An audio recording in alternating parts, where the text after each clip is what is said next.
I was asked whether you are keen to write an introduction to the access committee and the access report that we did at Temple Sinai in 2004, and because I have a cerebral palsy accent and a New York accent, I called on all of you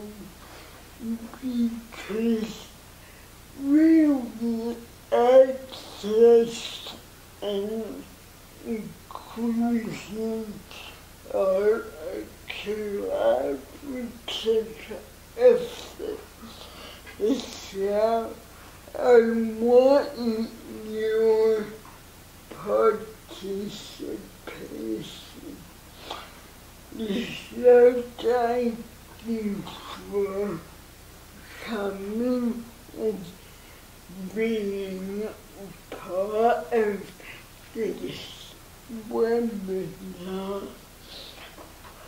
I want to start out by saying that my family, which is you and my son David and myself, during Temple Sinai in 1992.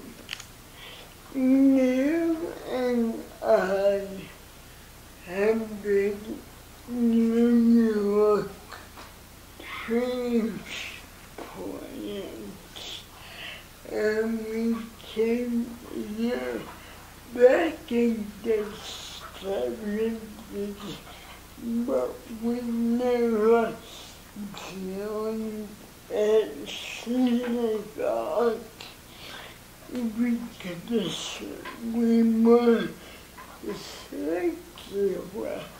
I mean, our families went to high holiday services, and we celebrated holidays at home, but we never went into synagogue. But when we had a kid, we wanted him to learn about our culture and our heritage is how young Temple Sinai. Now, when I grew up, the word reform, synagogue, or reform was scoffed at. I remember my family rolling their eyes and saying reform is not really serious, and they asked for their medicines on the Sabbath, and the later organ in synagogue that was a no-no. But since I didn't know Hebrew, getting an Orthodox reform through was very intimidating. So I figured, why not look at a reform synagogue? And as for the organs, I suspected got used to it enough to tolerate it. During first grade, David became friendly with a classmate in elementary school whose family were members of Temple Sinai. The following fall, when it was just the beginning of the religious school year, we decided to tag along with them and enroll David. Temple Sinai was the oldest congregation in Oakland, a 900-plus family urban synagogue, only about a 7-minute drive from where we lived. Most importantly, the sanctuary and social hall were, for the most part, wheelchair accessible. Neil and I have cerebral palsy and are motorized wheelchair users. The religious and temple offices at the time were undergoing renovations, which were to be completed by the time school started. Everything would be ramped. There would also be an installation of an elevator to the small chapel on the second floor that before then was only reachable via a spiral staircase. I was told that elevator had been a deal breaker at the insistence of a newly hired senior rabbi, Stephen Chester, just 5 years earlier. Hearing that story made me like him even before I met him. I was also impressed that the congregation had displayed a conscious intent in making the synagogue mobility friendly to everyone, and I felt even more welcomed when the religious school secretary showed no hesitation in asking us very casually if we needed assistance to fill out the registration forms. We became familiar faces around the temple as our families started attending religious school events and Shabbat services more often. In general, people were congenial to us, but there were barriers to forming in-depth friendships. Neil and I both have speech impairments due to our cerebral palsy, which made it difficult to chat with temple members at an onik. It was hard to be heard among the din of other voices in the social hall, especially when people towered above our heads. I felt a reluctance from congregants in reaching out and trying to get us know better. Many committee meetings and activities were held in people's homes that weren't wheelchair accessible. And though I'm sure if either Neil or I had mentioned that we wanted to and attend an event, that the location would have been changed, neither of us felt comfortable enough at the time to make the request. We still felt like strangers. We didn't want to impose. And ironically, though we'd both been disability activists and educators for most of our adult lives in the secular world, raising disability consciousness for people working and helping in healthcare professions, we were hesitant to expose our vulnerabilities to our new Jewish community. The deliberate shift for Temple Sinai toward becoming more welcoming and inclusive to people and families touched by disability issues came during one of the High Holy Day services in 1998. From the Bema, our new assistant rabbi, Andrea Fisher, now Berlin, spoke so eloquently about marginalization within the Jewish community as she told of growing up with a brother with a developmental disability and her family's struggle to find a welcoming synagogue. After quite a bit of searching and a few negative experiences, they knew they found their home, she said, when the rabbi assigned to her brother the job of turning the lights off and then on for the Havdalah service. As I listened to the rabbi's drash, I was flooded with emotion.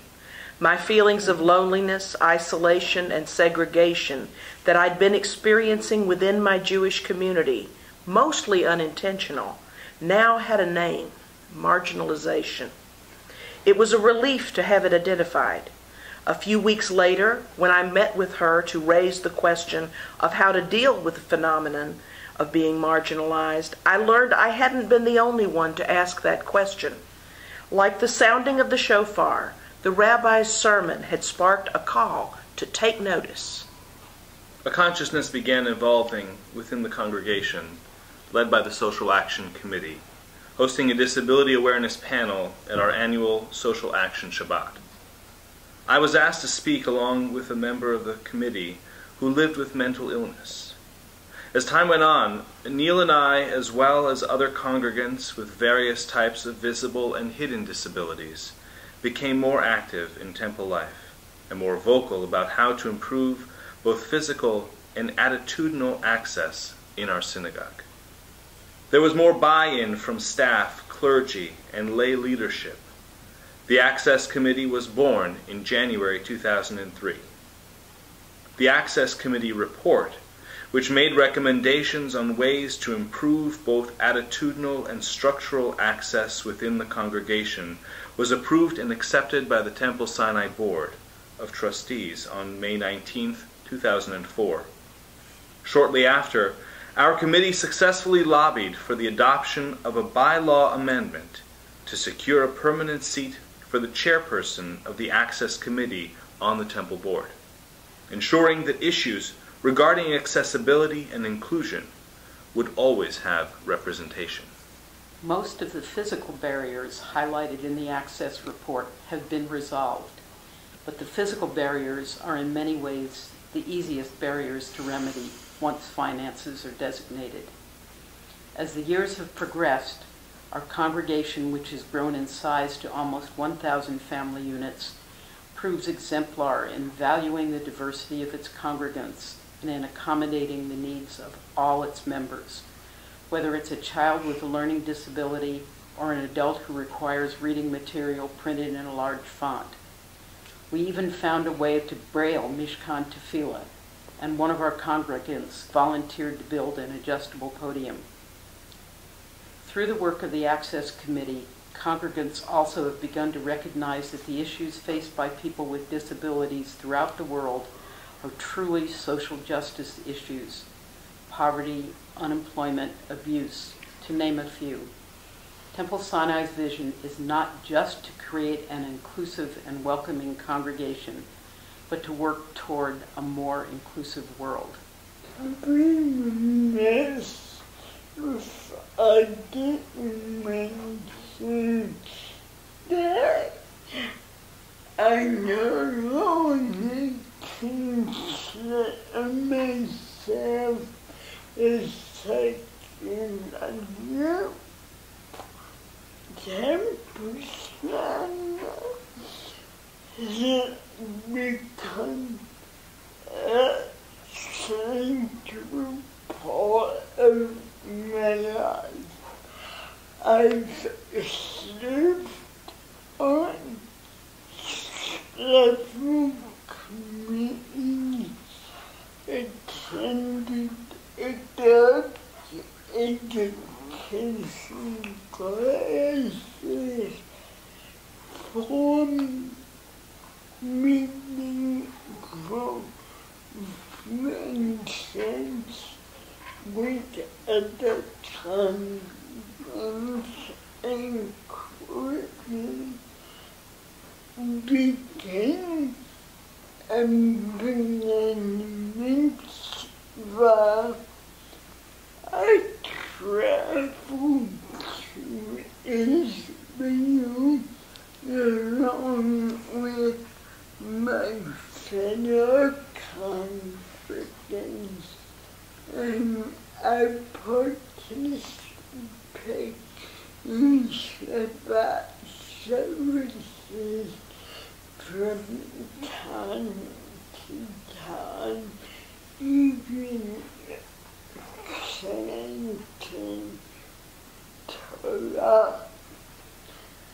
As for tolerating the order, well, it's dangerous to have just